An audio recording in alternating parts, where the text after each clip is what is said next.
I'm about to visit the Frankies, two good friends with a mini restaurant empire in Brooklyn, where they make the best eggplant sandwich I've ever eaten.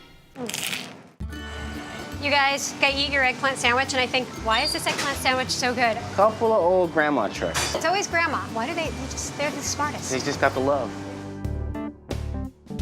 We get Italian eggplants. There's less seeds, they're tastier, they're smaller, they're easy to work with. Frank is gonna demonstrate with his fine French knife techniques, cutting them about a ½ inch thick. Or you have the mandolin. It actually says, watch your fingers on it. Good. And we salt them for about 10 minutes on both sides. So it's like a quick cure. Obviously, it seasons the eggplant, but It seasons the eggplant, it takes a lot of the water out. And the bitterness. And the bitterness. And then when they're dry, so it's just a quick little 1-2 on each side. why do you do that first? When you're not relying on cooking it the second time, although it gets cooked the third time, it makes a big difference when you put it in the egg batter. Because we're gonna do a little pecorino romano egg batter next, and then a quick dip, and then back in the oil. Okay, so you're gonna fry the eggplant once, then you're gonna coat it, then you're gonna fry it again, and then you're gonna bake it. And then we're Your gonna bake grandmother it. did all that? Yeah. Yeah. Wow. I knew that when I ate your sandwich, it was different. There was some kind of secret in there, but I never would have thought that it was an extra frying and then Yeah. baking. It's also that extra little egg coating.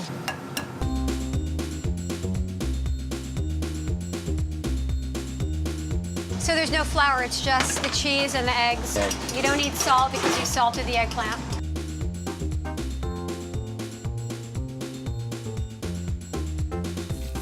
That's the beauty degree. shot. See how it's kind of flecky around it? Yep. Like that browning is from the eggplant underneath Yeah. rather than from the egg. But you get that smell. It smells like bacon. No, they're making a BLT Oh, right that's behind what, all us. right. No wonder it smells like bacon.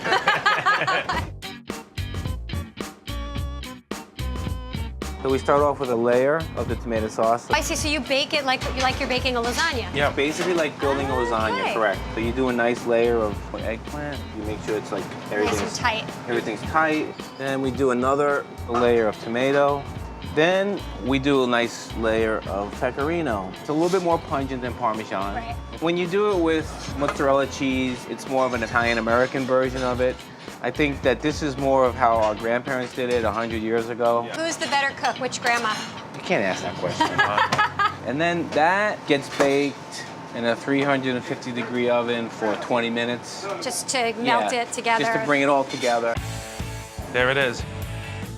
A little extra love. And more cheese. Little Because, cheese. you know, there's not enough cheese. And important to note, Yes. what our guys do is they cut the bread in half. That's so smart because that way you don't have to Before- go smush Yeah, it. you don't crush it. So you always get a perfect sandwich. Gimme, Whoa. gimme, gimme, gimme. Oh, that's It's so hot. good. Be careful. I'm sorry, shirt, about what I'm about to do to you. It's gonna go. Yes. That was so good. Yeah. Crunchiness of the bread, the softness of the eggplant, that oily flavor, and the cheese and the tomato. Do you deliver to my house, please? Absolutely.